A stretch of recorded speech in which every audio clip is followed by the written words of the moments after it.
राधे राधे, हर हर महादेव। आप सभी का महादेव धर्म चर्चा वशिष्ठ यूट्यूब चैनल में हार्दिक स्वागत है, अभिनंदन है। आपसे अनुरोध है कि आप ज़्यादा से ज़्यादा इस चैनल को सब्सक्राइब करें, बेल आइकन को दबाएं, शेयर करें, अपने भाई बंधुओं तक पहुंचाएं, क्योंकि यहाँ केवल धर्म की चर्चा होंगी, धर्म का ही प्रसंग चलेगा। जो भी प्रसंग होगा सब धर्म से संबंधित ही होगा। आज भी हम प्रारंभ करेंगे श्रीमद् भागवत महापुराण के नवम स्कंद का और ईशानु कथा का वर्णन करेंगे। इसमें वैवस्वत मनु के पुत्रों का चरित्र होगा, महर्षि च्यवन और एवं उनका सुकन्या का चरित्र होगा, नाभाग, अम्बरीश, सगर, भागीरथ आदि अन्य सूर्यवंशियों का चरित्र होगा, गंगा अवतरण की कथा होगी और चंद्रवंश का वर्णन भी किया जाएगा। सूर्यवंश के साथ चंद्रवंश का वर्णन भी किया जाएगा। तो जहाँ तक हो सकेगा वहाँ तक आज हम चलेंगे और आज के इस प्रसंग को हम प्रारंभ करते हैं। उससे पहले सभी भक्तों को पुनः राधे राधे, हर हर महादेव। आप सभी का स्वागत है, अभिनंदन। बोलिए बक्के बिहारी लाल की जय, श्री उमापति महादेव की जय, व्यास जी महाराज की जय, भागवत महापुराण की जय, जगत जननी गौ माता की जय, राधा रानी सरकार की जय। नारायणं नमस्कृत्यं नरं चैव नरोत्तमं, देवीं सरस्वतीं व्यासं ततो जयमुदीरयेत्। परम मंगल में परात्पर अखिलेश्वर कारण करुणावरणालय भक्तवांछा कल्पतरूबी नंदित पीताम्बरधारी श्री बालकृष्ण लाल की वांग्मयी प्रतिमूर्ति श्रीमद्भागवत महापुराण। आज हम नवम स्कंद को प्रारंभ करते हैं। कल हमने श्रवण किया कि भगवान ने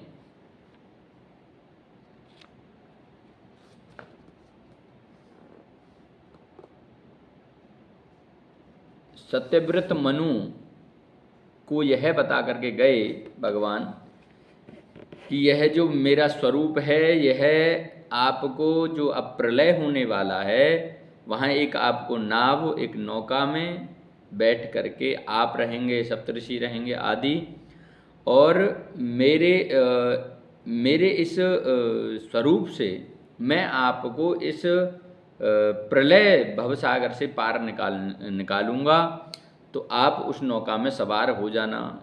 यह ऐसा कहकर भगवान अंतर्ध्यान हो गए और वही हुआ कि नौका बनी पृथ्वी आई और सत्यव्रत मनु उसमें बैठ गए। भगवान ने बड़ा दिव्य उपदेश किया, वही मनु स्मृति के रूप में हमारे बीच में, यानी कि हम मनुवादी हैं, हम मनु की संतान हैं। और कोई कदापि कोई हमसे ये कहे कि आखिरकार तुम संतान किसकी हो, वंश किसका है, तो उसमें हम कहेंगे कि हम मनु की संतान हैं, मनु शतरूपा की संतान हैं। मनु शतरूपा से ही मनुष्य जाति की उत्पत्ति हुई है। अब चलिए आगे चलते हैं नवम स्कंद में।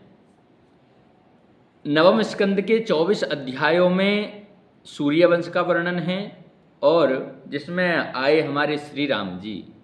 सूर्यवंश में कौन? भगवान श्री राम का पदार्पण हुआ है, अवतार हुआ है। और 12 अध्यायों में चंद्रवंश का वर्णन है और वहाँ आए हमारे श्री श्याम जी।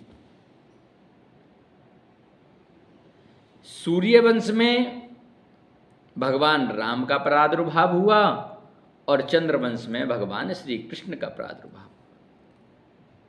श्री सुखदेव जी कहते हैं, परीक्षित, अब हम तुम्हें सूर्य वंश का वर्णन सुनाते हैं, तो ध्यान से सुनिए। परंतु बहुत विस्तार से सुनाना तो संभव नहीं होगा, तो सूक्ष्म रूप में हम आपको उसका अनुसरण करा देते हैं, श्रवण करा देते हैं, और उसके बाद में फिर चंद्रवंश का वर्णन करना होगा। तो ना शक्यते विस्तरतो वक्तुम वर्ष शतैरपि। अगर हम सूर्यवंश की चर्चा करें, ना शक्यते विस्तरतो वक्तुम वर्ष शतैरपि। सुखदेव जी कहते हैं परीक्षित से, परीक्षित अगर हम सूर्य वंश का वर्णन करें तो सूर्य वंश को अगर 100 साल तक भी हम कहते रहें, 100 वर्ष तक भी इसका वर्णन पूरा नहीं होगा। इसलिए छोटे रूप में ही हम आपको दर्शन कराते हैं। संक्षेप में श्रवण करो। भगवान श्रीमन नारायण प्रभु के दिव्य नाभि कमल से ब्रह्मा जी की उत्पत्ति हुई और ब्रह्मा जी के बेटा हुए मरीचि मुनि, मरीचि के बेटा हुए कश्यप मुनि, कश्यप जी के बेटा विवस्वान, सूर्य, इन्हीं से चला सूर्यवंश। अगर कोई पूछे बोले भाई सूर्यवंश कहाँ से प्रारंभ हुआ, तो बताना। बोले सूर्यवंश विवस्वान जो राजा हुए उनके द्वारा, विवस्वान सूर्य जो हुए उनके द्वारा ही सूर्यवंश का प्रारंभ हुआ। विवस्वान सूर्य के पुत्र हुए श्रद्धादेव मनु, जिनकी श्रद्धा नामक पत्नी से कोई संतान नहीं हुई। तो सूर्यवंश में सभी राजाओं की संतान प्रायः सभी के आगे एक समस्या रही है कि विवाह संस्कार सब होते हैं, 2-2 3-3 रानियां भी होती हैं, लेकिन कोई संतान नहीं होती। तो वहाँ क्या होता है, बोले वहाँ भगवान का यज्ञ किया जाता है और यज्ञ के फल स्वरूप संतान मिलती है, संतान होती है। ये समस्या बनी रही है। मनु महाराज के ही कोई संतान नहीं होती। तो सूर्य वंश के आदि गुरु वशिष्ठ जी हैं। राजा ने उनसे प्रार्थना की तो वशिष्ठ जी ने पुत्रेष्टि यज्ञ कराया। पुत्रेष्टि यज्ञ कराया। राजा चाहते हैं कि पुत्र हो, पर रानी चाहती है कि पुत्री हो। दोनों का आपस में समन्वय नहीं था, विचार दोनों के अलग अलग थे। राजा पुत्र चाहता है, रानी पुत्री चाहती है। महारानी ने हवन में नियुक्त ब्राह्मणों से कहा, हे ब्राह्मण देवताओं, ऐसा मंत्र पढ़ना कि मेरे यहाँ पुत्री हो जाए, पुत्री का जन्म हो, और यदि पुत्री हो गई तो आप सबको माला माल कर दूंगी, बहुत दक्षिणा दिलवाऊंगी, और यदि बेटा हो गया तो ये केवल एक वैसे ही है बात। बोले अगर बेटी हुई तो माला माल कराऊंगी, और अगर बेटा हुआ तो आपकी दक्षिणा को कटवा दूंगी।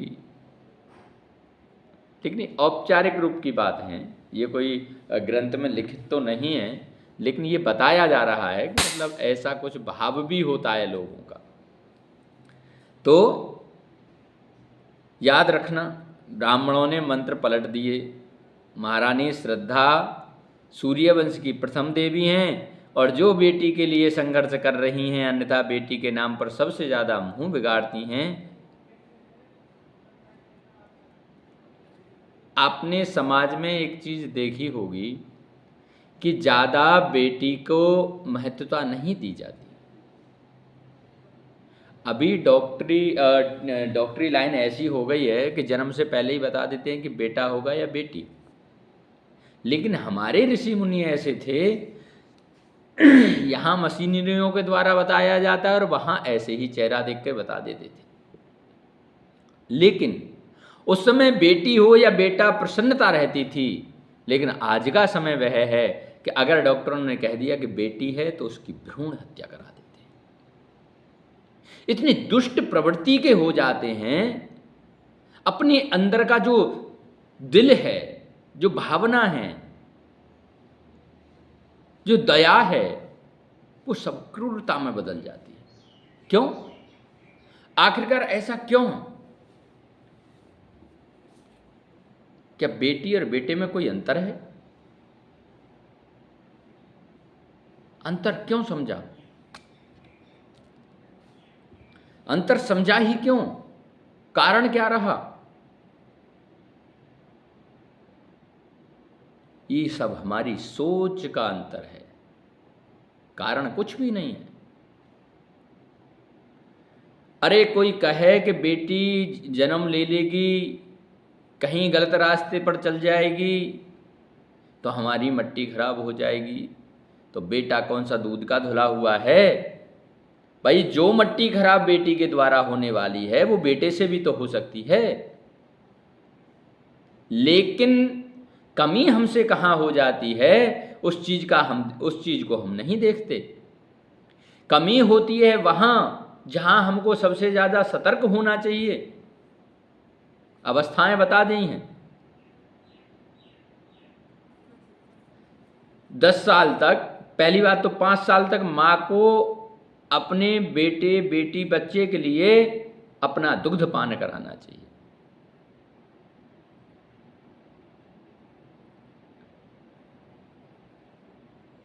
उसके बाद में फिर लालना पालना, प्यार से पालना चाहिए। और जहाँ बच्चा हो जाए, थोड़ा सा आपको लगे कि अब 12 से 13 साल से ऊपर चलने लगा है या 15 साल का हो गया है, 15 साल से पहले ही सचेत हो जाओ, तो उसको उस जीवन में थोड़ा सा ताड़ना भी जरूरी है। ताड़ना मान ली केवल पीटना ही नहीं है, अपनी दृष्टि में रखना है। लालन पालन करो, ताड़ना करो।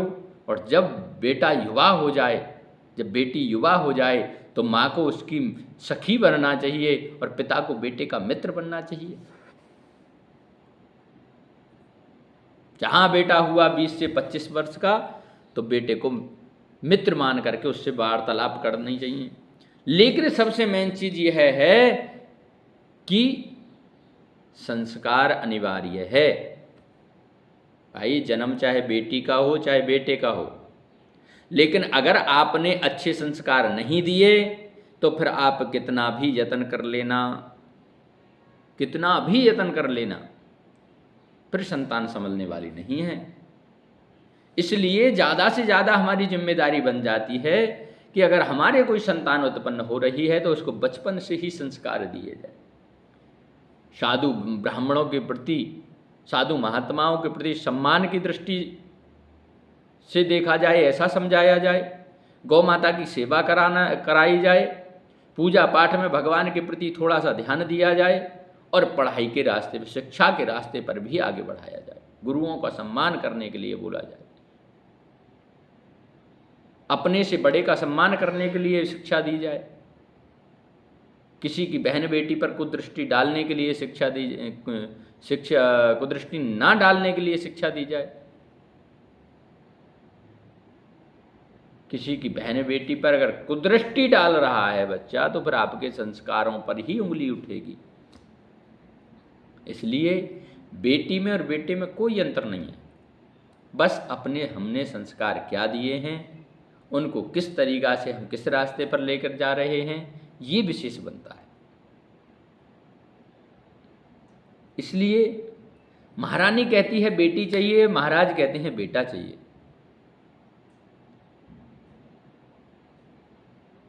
परिणाम यह हुआ कि महारानी जी की इच्छा अनुसार उनके गर्भ से एक बालिका का जन्म हुआ। पुत्री को पाकर रानी तो गदगद हो गई, लेकिन राजा थोड़े उदास हो गए। उदास राजा वशिष्ठ जी के पास जाकर बोले, गुरुजी, सब गड़बड़ हो गई। मैंने तो पुत्र चाहा था, पर मेरे यहाँ तो पुत्री हो गई। गुरुजी भी बड़े आश्चर्य में पड़ गए। हवन करने वालों से पूछा, ब्राह्मणों से जब गुरुजी ने पूछा, अरे ब्राह्मणों, सच बताओ, क्या तुमने कुछ गड़बड़ किया? ब्राह्मणों ने सारा हाल गुरुजी को सुना दिया। सारा हाल जानकर वशिष्ठ जी राजा से बोले, क्यों भाई, तुम दोनों पति पत्नी जब एक मत में नहीं थे तो फिर ये पूजा का संकल्प क्यों कराया? भाई, रानी चाहती है बेटी चाहिए और तुम चाहते हो बेटा, तो अब ये दो मत में बात कैसे होगी? इसलिए अब हम लोग क्या करें? यदि बेटा होता तो रानी उदास होती, और बेटी हुई तो तुम उदास हो। अब जो हो गया सो हो गया। राजा बोले, महाराज नहीं महाराज, मुझे बेटा ही चाहिए।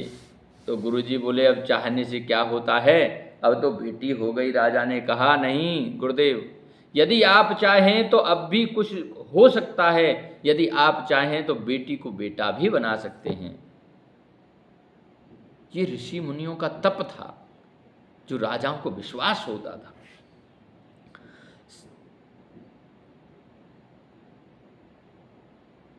इस प्रकार जब खूब अनुनय विनय राजा ने किया, तो गुरुजी को भी दया आ गई और फिर गुरुजी वशिष्ठ जी ने उस बालिका को ही बालक बना दिया। कोई कहे कि ऐसा असंभव है, आज की जो डेट में, आज के समय में जो डॉक्टरी लाइन से जेंडर चेंज हो रहा है, लड़की से लड़का बन रही हैं, लड़का से लड़की बन रहे हैं, तो ये कोई नई बात नहीं है। ये तो पूर्वकालीन समय से था। और प्रत्यक्ष रूप में जो विवस्वान मनु हैं,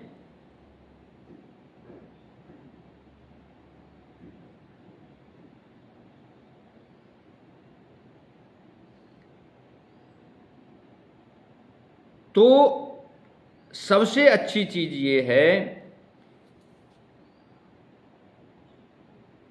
कश्यप जी के बेटा विवस्वान सूर्य, और इन्हीं से सूर्य वंश चला था। और श्रद्धा देव मनु, श्रद्धा देव नाम जो मनु थे, उन राजा के घर पर जो बेटी हुई थी, उस बेटी को ही वशिष्ठ जी ने अपनी तपस्या के द्वारा, अपने तप के बल से, गायत्री माँ के आशीर्वाद से, वेद मंत्रों के आशीर्वाद से उस बेटी को ही बेटा बनाया। तो आज कौन सी नई बात है? लेकिन सबसे आश्चर्य करने वाली बात यह है कि वेद शास्त्रों पर विश्वास नहीं करते हैं। तो यहाँ विडंबना है। थोड़ा विश्वास कीजिए, श्रद्धा रखिए, तब आपको पता चलेगा आखिरकार है क्या। अरे जिस हवाई जहाज को आज आप उड़ा रहे हो ना, ये तो जन कितना त्रेता में भी, द्वापर में भी, सतयुग में भी ये उड़ चुके थे पहले। उसमें डीजल की भी आवश्यकता नहीं थी, केवल संकल्प मात्र था, और संकल्प मात्र से जहां कहो वहां जाए। आजकल तो डीजल की व्यवस्था चाहिए। ब्लास्ट होने का भी सबसे पहला खतरा है, लेकिन उस समय ब्लास्ट का भी कोई खतरा नहीं था। तो ये सब पद्धतियां जो हैं, ये सब जितनी भी प्रक्रियाएं हैं, ये पूर्वकालीन समय से हैं। कोई कहे अभी प्रादुर्भाव हुआ है जी, अभी बनाया है। अरे ठीक है भाई, आपने वैज्ञानिक रूप में ऐसे बना दिया, लेकिन ये तो बहुत समय पहले से चल रहा है, अनादिकाल से चल रहा है। चलो ठीक है, अच्छी बात है, सबका मनोबल बढ़ना चाहिए, अच्छा होना चाहिए। तो बालक बना दिया। बाद में मनु महाराज के इक्ष्वाकु, नृग, सरियाति, दिष्ट, घृष्ट, करुष, नरिष्यंत, प्रसघ्र, नभग और कवि आदि 10 पुत्र हुए।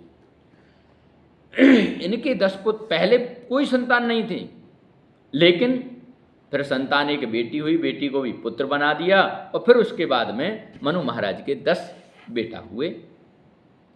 इन 10 पुत्रों से ही सूर्यवंश का विस्तार हुआ। इनमें सरियाती नामक जो राजा, जो पुत्र थे, उनकी एक बेटी हुई सुकन्या। उस सुकन्या ने धोखे से अनजाने में च्यवन ऋषि की आंखों में एक कोई वहाँ से जंगल में से वहीं तिनका लिया और वो उनकी आंख में डाल दिया, तो उससे आंख फूट गई। च्यवन मुनि के नेत्र फोड़ दिए, तो च्यवन मुनि के साथ ही उसका विवाह करा दिया। बाद में च्यवन मुनि ने अश्वनी कुमारों के प्रभाव से नवयौवन प्राप्त कर लिया, और इन्हीं सरियाती के वंश में महाराज रेवत हुए। और इनके 100 पुत्रों में सबसे बड़ा था ककुदमी, जिसकी उसकी बेटी थी रेवती। जो ककुदमी राजा हुए सूर्यवंश में, उनकी बेटी थी रेवती। उन्हीं रेवती जी का विवाह बलराम जी के साथ हुआ। सुखदेव जी कहते हैं, परीक्षित, मनु महाराज के जो दूसरे बेटा थे नभग, आगे उनके बेटा हुए नाभाग, और नाभाग के बेटा हुए परम भागवत श्री अम्बरीश जी। परम वैष्णव अम्बरीश जी महाराज भगवान के अनन्य भक्त, सप्तद्वीप वसुंधरा के उत्तराधिकारी अधिपति होकर भी प्रभु की अष्टयाम सेवा करते थे। 8 याम। सावयी मनः कृष्ण पदारविंदयोर वचांसि वैकुंठ गुणानुवर्णने।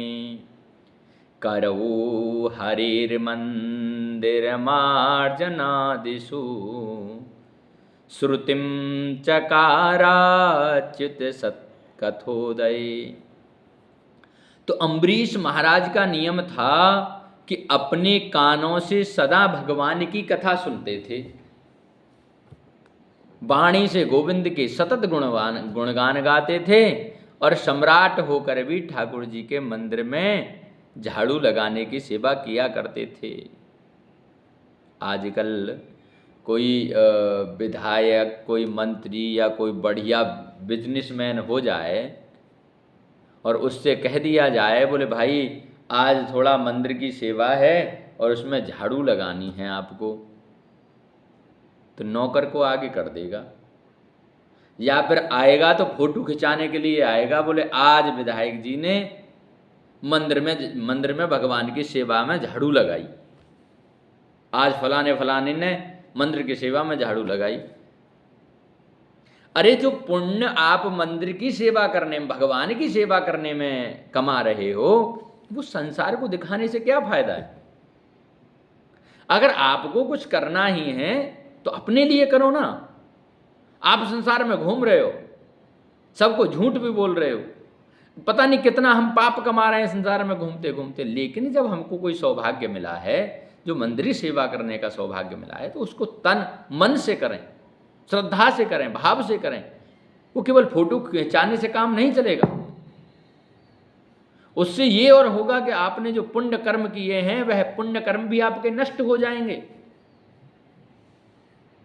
इसलिए जितना हो सके मंदिर में हो, यज्ञ अनुष्ठानों में हो, धर्म तीर्थ स्थानों पर हो, जितना हो निस्वार्थ भाव से अपने पद का अहंकार छोड़ते हुए आपको सेवा करनी चाहिए। तो अम्बरीश जी महाराज डेली झाड़ू लगाते हैं, झाड़ू सेवा स्वयं करते हैं, अपने हाथों से करते हैं। किसी दासी दास के लिए नहीं कहते कि तुम सेवा करो ठाकुर जी की, जाके मंदिर सेवा करो। ठाकुर सेवा में ऐसी अद्भुत सेवा, अरे और तो और ठाकुर जी के भोग के लिए अम्बरीश जी महाराज गेहूं अपने आप पीसते हैं चाकी पर। कौन ऐसा सम्राट होगा, कौन ऐसा राजा होगा, अपने आप पीसते हैं जिससे ठाकुर जी का भोग तैयार हो सके, प्रसाद तैयार हो सके। न जाने कोई कैसे बीनेगा, कैसे क्या करेगा, कैसे पीसेगा, मोटा पीसेगा, पतरा पीसेगा, उसमें कोई कंकड़ी ना आ जाए, कोई मिट्टी का कण ना आ जाए। इस तरीका का जो भाव अम्बरीश जी महाराज का है, वह स्वयं अपने हाथ से चाकी चलाते हैं और गेहूं बीन करके साफ करके तब पीस करके फिर उसका भोग बना करके ठाकुर जी को लगाते हैं।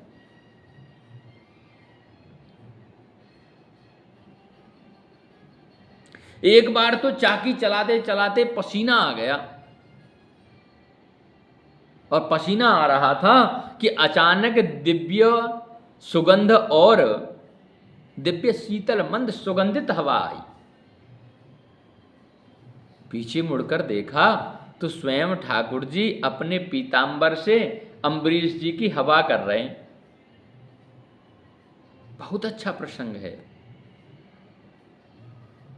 आज अम्बरीश जी चाकी चला रहे हैं, उनको बहुत पसीना आ रहा है, और आज ठाकुर जी स्वयं आकर के शीतल मंद सुगंध हवा को चला रहे हैं, यानी कि अपने पीतांबर से अम्बरीश जी की सेवा कर रहे हैं, हवा चला रहे हैं, ताकि उनको जो पसीना आ रहा है, जो गर्मी लग रही है, उसमें थोड़ा राहत मिले।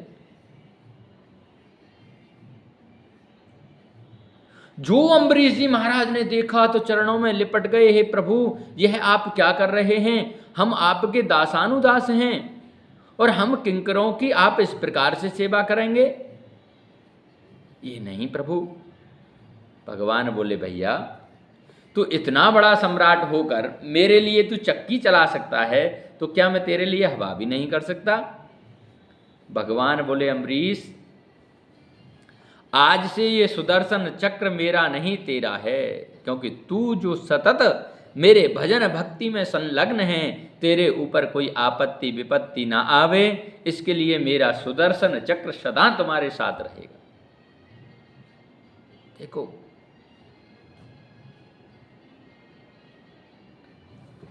जब भगवान भक्त की भक्ति को देखते हैं, उसके श्रद्धा भाव को देखते हैं, उसके मन को, उसके हृदय को देखते हैं, तो भगवान अपना सर्वस्व निछावर कर देते हैं।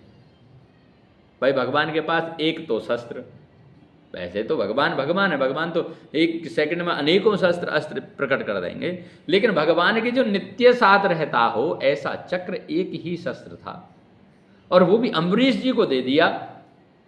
बोली ये तुम्हारी सदैव सेवा करेगा, तुम्हारा कोई आपत्ति विपत्ति में तुम्हें कोई नुकसान ना पहुंचाए। इसलिए भक्त जब अपना सर्वस्व आत्मनिवेदन प्रभु से कर देता है तो उसकी सारी जिम्मेदारी भगवान अपने हाथ में ले लेते हैं। इसलिए कहा है कि योग क्षेमम वहामि हम, ये प्रभु की प्रतिज्ञा है कि तुम मेरे लिए निछावर हो तो मैं सर्वस्व तुमको निछावर कर दूं, लेकिन तुम मेरे होकर के तो देखो। एक बार अम्बरीश जी महाराज ने एकादशी का निर्जला व्रत किया, व्रत तो सफल हुआ, पर द्वादशी में जब व्रत का पारायण करने लगे तो उसी क्षण महात्मा दुर्वासा मुनि आ गए। अम्बरीश जी ने कहा आइए महाराज प्रसाद पाइए। तो दुर्वासा जी बोले अवश्य पावेंगे, पर इस समय संध्या वंदन करने जा रहे हैं, लौटकर फिर आते हैं, तो यों कहकर चले गए। अम्बरीश तो भगवान और संत महात्माओं के भक्त थे, तो जो पारायण करने जा रहे थे अम्बरीश जी, उन्होंने उसको पारायण को किया नहीं, क्योंकि संत का अपमान हो जाएगा।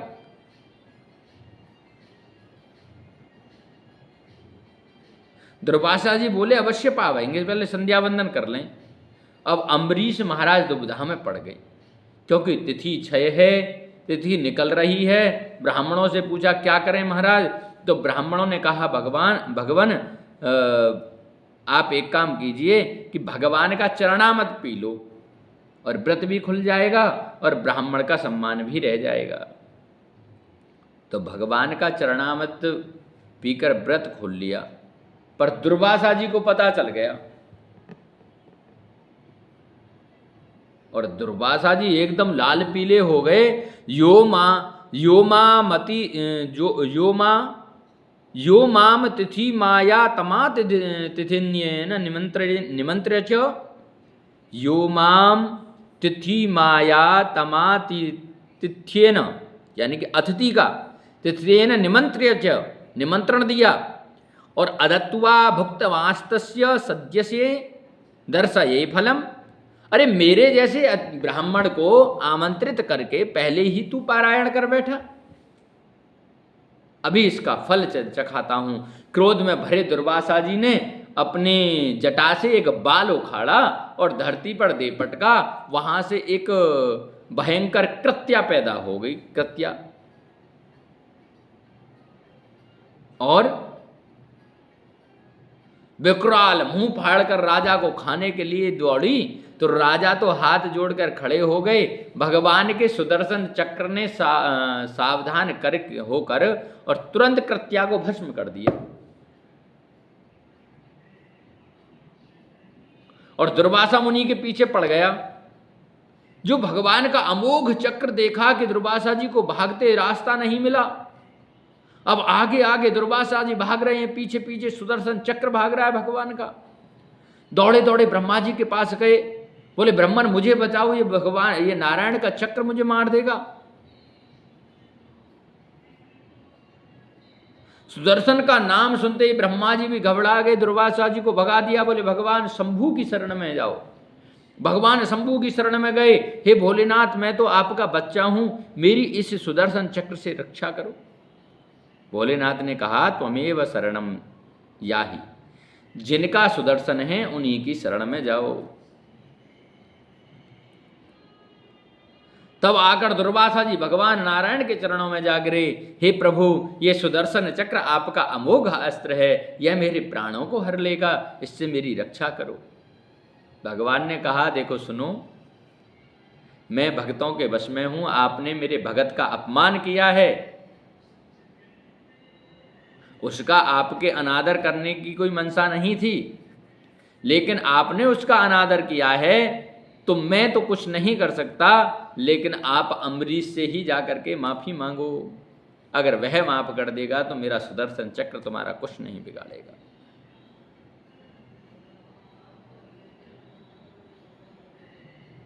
दुर्वासा जी के होश उड़ गए। आज नारायण कह रहे हैं कि मैं पराधीन हूं।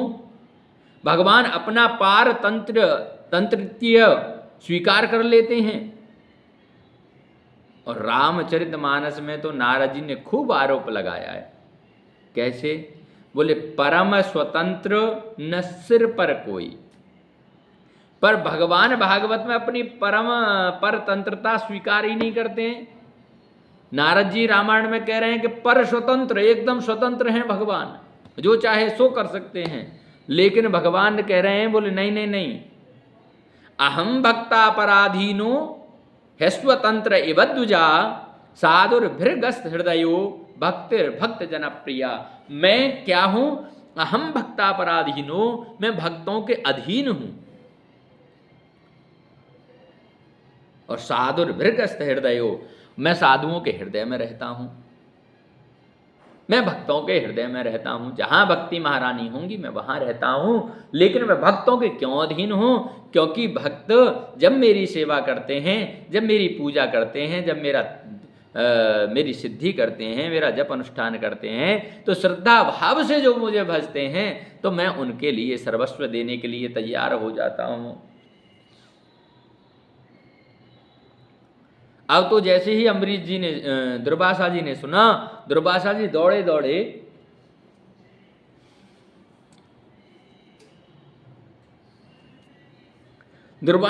दौड़े अम्बरीश जैसे भक्तों, दुर्वासा जी तो कहते हैं भगवान कि मैं अम्बरीश जैसे भक्तों के सर्वतः सदैव अधीन रहता हूं।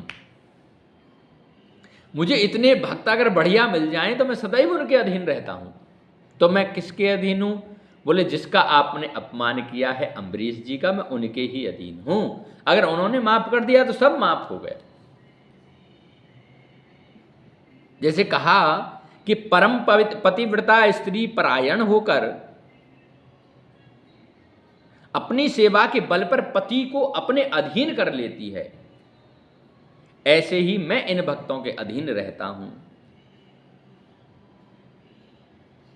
और यह भक्त मेरे लिए परायण रहकर मुझे अपने वश में कर लेते हैं। जो अपना सर्वस्व त्याग कर मेरी शरण में आ गया, उन भक्तों को मैं कैसे त्याग सकता हूं? तहित्वा माम शरणम यातः कथम तास्त्यक्तुमुत्सहे। भगवान ने कितनी अच्छी बात कही है। सोचो, हमारा जन्म किस लिए हुआ है? हमारा जन्म हुआ है कि हम भी अम्बरीश की तरह भक्ति करें और अपना सर्वस्व भगवान को अर्पण कर निवेदित कर दें। और भगवान तो फिर हमारे पीछे पीछे पीछे पीछे दौड़ते हैं, भक्त के पीछे पीछे। तो जब भक्त के पीछे भगवान दौड़ रहे हैं, तो तुम सोचो कि दो घंटा पूजा अब कर ली, 2 घंटा शाम को कर ली, और मन में चल रहा है छल कपट राग द्वेष ईर्षा का भाव, तो भगवान ऐसे पीछे ना दौड़ेंगे, ऐसे नहीं दौड़ेंगे। आपका मन साफ हो, आपका तन साफ हो या ना हो, लेकिन आपका हृदय, आपका भाव, आपका मन, आपके विचार और भगवान के प्रति समर्पण आपका यह होना चाहिए। कोई दिक्कत नहीं है, भगवान आपके साथ हैं, पीछे पीछे हैं। तो भगवान कहते हैं कि ये भक्त सदा मुझे अपने हृदय में बांध कर रखते हैं, तो मैं भी इन भक्तों को अपने हृदय में रखता हूं। ये भक्त मेरे अतिरिक्त किसी को नहीं जानते, तो आज मैं भी कहता हूं कि मैं इन भक्तों के अलावा किसी को जानता ही नहीं हूं। कोई ताल ठोक के खूब कहे मैं भगवान का बहुत बड़ा भक्त हूं, लेकिन वो तो भगवान ही जानते हैं कि मेरा भक्त है कौन। गवाही देते डोल रहे हैं, बोले भगवान मेरे साथ है, भगवान मेरे साथ है, भगवान ने मुझे स्वप्न में आके दर्शन दिए, भगवान ने मुझे ऐसा किया, भगवान ने वैसा किया। भैया ये तो सही है कि संसार में करने कराने वाला सब भगवान ही हैं, नारायण ही हैं, लेकिन भगवान कहते हैं कि जो भक्त मुझे अपने हृदय में धारण करते हैं, नित्य प्रति अपने हृदय में मेरा ध्यान करते हैं, दर्शन करते हैं, मैं उनको अपने हृदय में रखता हूं। तो तुम भगवान को अपने हृदय में रखो तो भगवान आपको अपने हृदय में रखें। तो ये भगवान का बड़ा आशीर्वाद है, बड़ी करुणा है। तो साधवो हृदयम मह्यम साधुनाम हृदयम त्वयम् और मदन्यत ते न जानन्ति ना हम तेभ्यो मनागपि। दुर्वासा जी बोले तो आज क्या भगवान शरणागति व्यर्थ हो जाएगी? अरे भगवान की शरणागति से बढ़कर और कोई शरणागति हो ही नहीं सकती। मैं समर्थ नारायण की शरण में आया हूं और प्रभु आप भी हाथ उठाकर कह रहे हैं कि मैं असमर्थ हूं, आपकी शरणागति तो कलंकित हो जाएगी। भगवान बोले ना ना ना, मेरी शरणागति व्यर्थ नहीं जाएगी, क्योंकि तुम मेरी शरण में आ गए हो तो ये व्यर्थ तो जाने वाली है नहीं। उपायम कथयिष्यामि, मेरी शरण में आए हो तो बचने का उपाय बता रहा हूं। जिस वैष्णव का अपराध करके आए हो उसी के पास चले जाओ, बस बच जाओ। जिस वैष्णव का आपने अपराध किया है, अनादर किया है, उसको उसके ही पास चले जाओ, आप बच जाओ। तब बेचारे दुर्वासा जी को वापस मुड़ना पड़ा। तब एक वर्ष बीत चुका था और एक वर्ष के बाद दुर्वासा मुनि एक वर्ष के बाद दुर्वासा जी भाग करके वापस अम्बरीश जी के चरणों में गिर पड़े। अम्बरीश जी ने उठाकर हृदय से लगा लिया, महाराज उल्टी गंगा न बहाइए, ये दास आपका अपराधी है, मुझे क्षमा करें। दुर्वासा जी बोले और सब बातें बाद में करते रहेंगे, पहले इस सुदर्शन को शांत कर। एक वर्ष से लगातार मुझे भगा रहा है। तब अम्बरीश जी महाराज ने सुदर्शन चक्र की स्तुति की और प्रार्थना पूर्वक कहा कि यदि हमारे सूर्यवंश में हमारे पूर्वजों ने सदा ब्राह्मणों को अपना इष्ट मानकर पूजा हो, तो हमारे हृदय में सच्ची ब्राह्मणों के प्रति यदि निष्ठा और भक्ति है तो हे सुदर्शन, इस ब्राह्मण को आप अपने ताप से मुक्त कर दो। परंतु सुदर्शन शांत नहीं हुआ। तब दूसरी सौगंध ली कि मैंने समस्त प्राणियों में सचमुच अपने प्रभु का ही दर्शन किया हो, कभी किसी का अहित स्वप्न में भी ना सोचा हो, सभी से उसी भावना से प्रीति की हो जो नारायण से प्रीति होती है, नारायण का ही सब में दर्शन कर सबसे मैं समान प्रेम किया हो।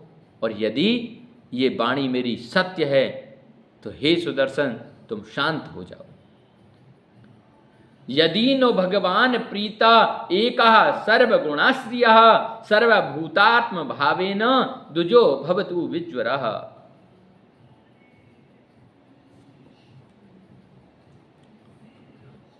प्रभु आपके चरणाश्रित भक्तों का महत्व आज मैंने बहुत अच्छी तरह देख लिया। ये शपथ सुनी तो सुदर्शन चक्र शांत हुए। दुर्वासा जी की सांस में सांस आई, कान पकड़कर बोले, हे प्रभु, अहो अनंत दासानां महे महत्वं दृष्टमद्य मे कृतागसोपि यद राजन मंगलानि समीहसे। प्रभु आपके चरणाश्रित भक्तों का महत्व आज मैंने बहुत अच्छी तरीका से देख लिया। अम्बरीश महाराज हाथ जोड़कर बोले, महाराज अब चलकर प्रसाद तो पा लीजिए ताकि हम भी प्रसाद पावें। दुर्वासा जी बोले, तो आपने क्या अभी तक प्रसाद नहीं पाया? राजा बोले, अरे प्रभु, आपका निमंत्रण कर चुके थे, आपको पवाए बिना कैसे पा लेते? दुर्वासा जी बोले, राम राम, अनर्थ हो गया। हम तो सोच रहे थे कि तुम पाकर बैठे हो, और 1 वर्ष तक अम्बरीश जी महाराज ब्राह्मण का निमंत्रण कर चुके थे, इसलिए भोजन नहीं करे। परम भागवत अम्बरीश जी महाराज। इसलिए कहा है, आप किसी ब्राह्मण संत महात्मा को अगर भोजन के लिए निमंत्रण दे करके आ रहे हो और कदापि वह लेट हो जाए, तो उससे पहले भोजन मत करना। इसका बहुत बड़ा अनादर होगा, बहुत बड़ा पाप पड़ता है। हो सकता है तुम्हारी परीक्षा का वो समय हो गए, लेट हो गया। इन्हीं के पावन वंश में आगे चल के युवनाश हुए। अम्बरीश जी बहुत ही परम भागवत हैं। अब आगे का प्रसंग हम और श्रवण करेंगे।